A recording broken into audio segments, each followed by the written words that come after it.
damn, man, it's a cold game in the world of hip hop. So your man Funk Flex is replacing Ebro for the morning show at Hot 97.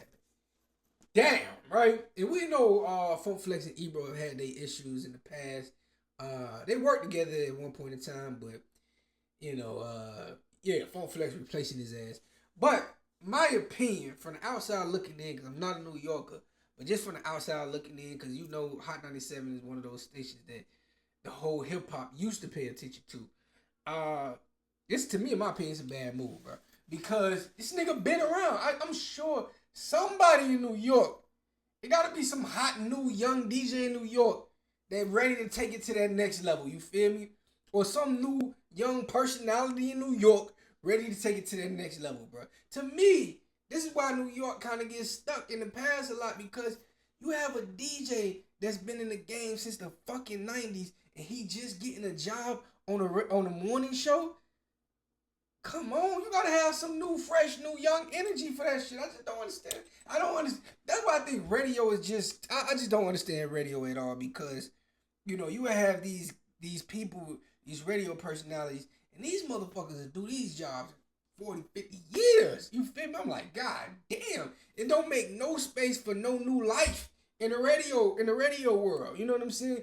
Forget just Hot 97, but a lot of these radio stations that you listen to, I'm like, God damn, this motherfucker has been on the radio since I was in elementary. When does it end? You feel me? When does it get promoted to something else, do something else? And, so I don't think this is a good look for New York. I think it would have been way better if New York would have got some fresh, new, young talent there. But, Funk Flex is replacing Ebro. You said, I stopped writing. Next thing is going to be a rumor saying that Herbo don't write. Herbo don't write, right? I ain't wrote no song in years, bro. I really don't. You mean you don't put it on paper? Yeah. Yeah, okay, That's what he means. So look, I'm trying to show my boy, all right? So in a way, Leah, it's like, I feel like it take the time away. It just cut that process, because when you think of it, you might think of 4 bars, 8 bars, and once, I feel like as an artist, and certain people might agree with me, the hardest part of doing a song is the first 4 and the last 4. Everything else in between that is really just flowing and making it make sense. Okay. So it's like, sure. When I think of something, I just put it on wax, and then I might punch in the whole song, but it don't take me long. I think the longest it might take me to record a song is an hour tops, 45 minutes, something like that. Bruh, I wish Jay-Z never told the world that he don't write his rap. Because so many rappers say that shit like it's a flex, but it's not, bruh. It's not, bruh. We can tell a lot of these niggas do not write their raps, you feel me? And G Herbo is one of the few rappers of this era that I do like, but at the same time, his music probably would be 1,000 times better if the nigga actually sat down and took the time to actually write a song, you feel me? Focus on, the song and shit like that. But we can tell, as real listeners of hip-hop, we can tell. It's a reason that a lot of these niggas kind of need other antics outside of music to make the music pop. You feel me? It's a reason hip-hop is not having hits no more like it used to. These niggas not writing music no more. And not everybody's Jay-Z. Not everybody's Lil Wayne. You feel me? Like, yeah, Jay-Z, he was extraordinary talent where he could do that shit. Jay-Z could remember the whole fucking song in one take. That's a gift. These niggas be punching in and punching out just like you have to think of the shit. Nah, man. No, bro. I'ma just keep it real. That when these rappers talk about they don't write music, that shit is not a flex, bro. There's so many of they ass that do that shit. Every time you turn around, oh no, I don't write rappers. I haven't wrote raps in years. Nigga, we can tell. Again, for this conversation. Yeah. Atlantis, The Lost Empire. It's one of the best Disney movies ever, and my character, Princess Kida, is the first black Disney princess. See what I'm saying? Come on. They don't give me no love for that shit. Let's talk about who it. you talking to? What the fuck is going on? Come on. Oh, they mad on Twitter about this one. So the actress Cree Summer, who voiced Kida on The Lost Empire of Atlantis, the 2000s cartoon, right, has come out and said now that she was the first black princess in a Disney movie, right? And people are very upset about this on Twitter. Oh my God, they saying the character was not black. The character was Southeast Asian. The character was Native American. The character was everything but black. But when you go look at that film, even when I watched that movie as a kid, I assumed they was black. I assumed there was some type of black people, right? But now they're mad about it. And this film back in the day, it on a budget of like 90 to 100 million. The film made 186 back, so it wasn't a huge success. It wasn't as popular as a lot of Disney films.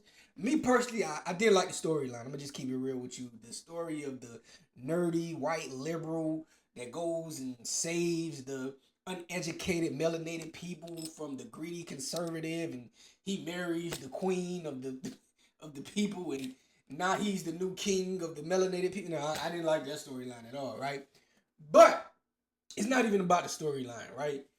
You can see why the Atlantis people would have been black. If we're just looking at it from a real perspective, why a lot of black people would identify with the Atlantis people in that movie. Because the idea of a lost empire in the water, slavery, you had people that didn't want to be slaves, they jumped off the ship into the water. You know what I'm saying? Even if you go to more modern times, out there in Atlanta, you got that quote, Atlantis, but you did have that in what it is, I think it's Lake Lanier, where it was a city of black people, and they drowned them out. Black people was literally drowned out in the city. You feel me? Lost city. You feel me? Even if you were to go to, we could just look at New Orleans.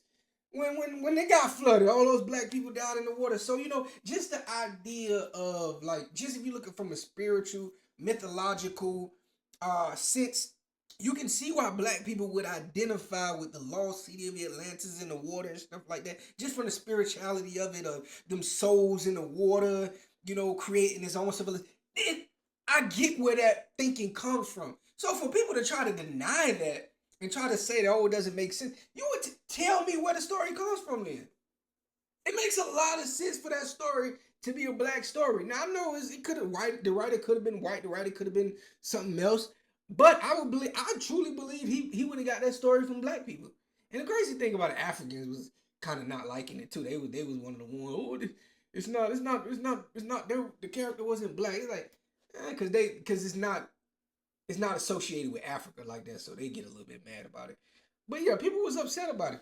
If you look at the characters in the goddamn cartoon, they looked at black. Even if you look at Pocahontas, who was a Native American, it was a clear distinction. You could tell Pocahontas was not black. Nobody claimed Pocahontas because she looked Native American. She was deeply melanated, but she looked Native American.